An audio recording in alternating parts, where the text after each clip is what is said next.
क्या आप बवासीर यानी पाइल से परेशान हैं? चाहे सूखी या खूनी बवासीर या फिस्टुला फिश्योर, हर तरह की बवासीर का शर्तीय कामयाब इलाज मौजूद है। Customer care 7207-430-058। अगली खबर हम आपको बताने जा रहे हैं, जो कि बीजेपी से इस बार एमपी का इलेक्शन लड़ने वाली है। एमपी कैंडिडेट है जिसका नाम है माधवी लता। माधवी लता को जो है गोदी मीडिया ने अब तक बहुत चढ़ाया, बहुत बढ़ाया और इनको फेमस भी कर दिया। देखते ही देखते जो है हर किसी के होठों पर माधवी लता का नाम तक आ गया है। तो बहरहाल एक मुस्लिम रिपोर्टर ने कुछ ऐसे सवाल किए माधवी लता से, वो किस तरह से जवाब दी, जवाब सही मिला या तो फिर जवाब घुमा फिरा कर मिला, वो आप गौर कर सकते हैं। तो आइए किस तरह से रिपोर्टर ने माधवी लता से सवाल किए वो आप देख सकते हैं। मैम, आप गाँव प्रोडक्शन की भी बात करती हैं, अक्सर गाँव प्रोडक्शन की बात करती हैं। बीफ के खिलाफ अभी आपने इलेक्शन कमीशन ऑफ इंडिया में जाके एप्लीकेशन भी दी है, जाके उनसे सवाल करें। लेकिन आपसे भी सवाल कर सकते हैं मैम, आप इससे वो नहीं कर सकते। मैम खत्म करने दीजिए, आपका सवाल का मेरा जवाब खत्म हो जाना चाहिए।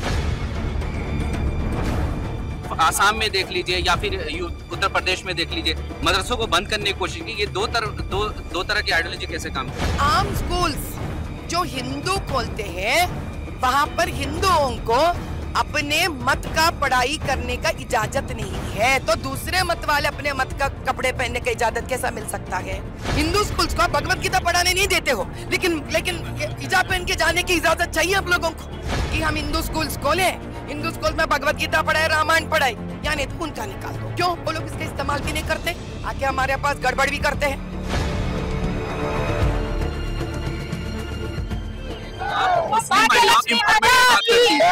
मुस्लिम महिलाओं के इम्पोर्टमेंट की बात करती हैं और हिजाब को आपने खुले तौर पर सपोर्ट किया है कि अगर मुस्लिम महिलाओं का ये हक है कि वो हिजाब पहने, लेकिन आपकी गवर्नमेंट कर्नाटका में है और उसने पाबंदी लगाई थी। क्या रिएक्शन देंगे आप इसके? मैं हिजाब मदरसाओं में जाके पहनने के लिए बताइए, आम स्कूल में नहीं।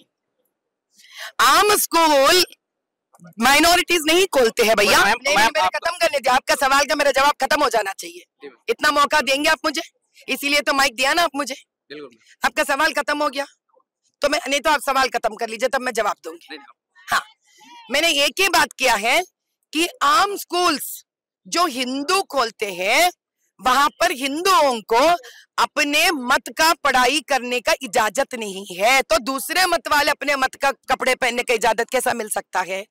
हमने ये कहा है आर्टिकल 30 के दरमियान माइनॉरिटीज को खुद के स्कूल्स खोलने का हक है, जैसे कि मदरसा। वहां पे वो लोग बखूबी से हिजाब पहन के जा सकते हैं, जिसका उपयोग मजहब को करना चाहिए। वहां पे अंग्रेजी पढ़ाई दिलवाने की वो लोग सारी प्रयत्न कोशिश करना चाहिए, वो ना करते हुए मदरसाओं को अनाथ छोड़ देकर ये लोग वक्फ बोर्ड के पैसे खा लेते हुए क्यों आकर रेगुलर आम स्कूल के ऊपर गिर रहे हैं? ये क्या सोच है, क्या बंटवारा है ये? इससे अगर इस सवाल का जवाब मुस्लिम महिलाओं के ही तो डर लग रहा है कि अगर आप राजनीति में आती हैं और कामयाब होती हैं, तो जैसे कर्नाटक में गवर्नमेंट ने फैसला लिया, हो सकता है फ्यूचर में आप भी इस तरह का स्टेप ले। मैं कॉन्स्टिट्यूशन के विरुद्ध नहीं, भैया सुनिए, मैं कौन हूँ? इस देश की नागरिक हूँ। आप और मुझे सभी को क्या पाबंदी है? इस राज्यांग को पालन करना, कॉन्स्टिट्यूशन को साथ लेकर चलना। जब कॉन्स्टिट्यूशन इतना ठोस के हर माइनॉरिटी के लिए उनका एक फ्रीडम, एक स्वतंत्रता दी है, आप उसको इस्तेमाल ना करते हुए आप आम जनता को जो उन्होंने नहीं दी है, जो फैसिलिटी उनको नहीं दी है, आप आके वहां पर टांग लड़ाना चाह रहे हो। ये कितनी गलत बात है। आप राज्यांग के विरुद्ध जा रहे हो, तब तो है नहीं बात सही। बस मैम, आप गाँव प्रोडक्शन की भी बात करती हैं, अक्सर गाँव प्रोडक्शन की बात करती हैं। बीफ के खिलाफ अभी आपने इलेक्शन कमीशन ऑफ इंडिया में जाके एप्लीकेशन भी दी है, लेकिन दूसरी तरफ अगर हम देखते हैं इलेक्टोरल बॉन्ड के नाम पे आपकी ही पार्टी ने करोड़ों रुपए लिए। मैम, क्या कहेंगे इस पे? साहब, मैं एक बात बताती हूँ आपको, जैसे कि असदुद्दीन ओवैसी के ताल्लुकात किंग्स ग्रुप से रह चुका है, ये तो शर्म खुल्लम खुल्ला है ना साहब, कि उनके गाड़ियां ये लोग ले लेते हैं, इनके जो हड़पे हुए लैंड वो लोग आके कब्जा कर कर अपने अपार्टमेंट्स बना लेते हैं। दोनों के जो ताल्लुकात है, इसको निकालने के लिए ही हर इंडस्ट्री को आगे लेके जाने के लिए उस इंडस्ट्री को भी हक बनता है कि वो जो अपने पार्टी को पसंद करते हैं उनके अच्छे काम देकर उनको आगे लेके जाने का उनको एक हक मिलना चाहिए। अगर आप वैसा देखे गए तो परसेंटेज के हिसाब से अपने ये भाजपा पार्टी के एक एक एमपी को सिर्फ 32 करोड़ ही मिला है। अगर यही आप कांग्रेस को देखेंगे तो 65 करोड़ मिला है एक एमपी को परसेंटेज ऑफ बॉन्ड्स पे देखे तो। यही आप बीआरएस को देखे तो 137 करोड़ मिला है एक एमपी को। जाके उनसे सवाल करिए। लेकिन आपसे भी सवाल कर सकते हैं मैम, आप इससे वो नहीं कर सकते।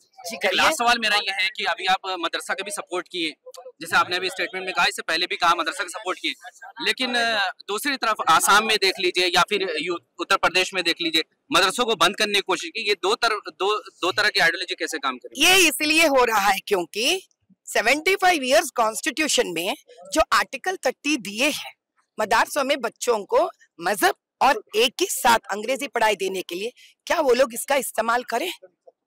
क्या वो लोग मदरसे में अंग्रेजी पढ़ाई दिए?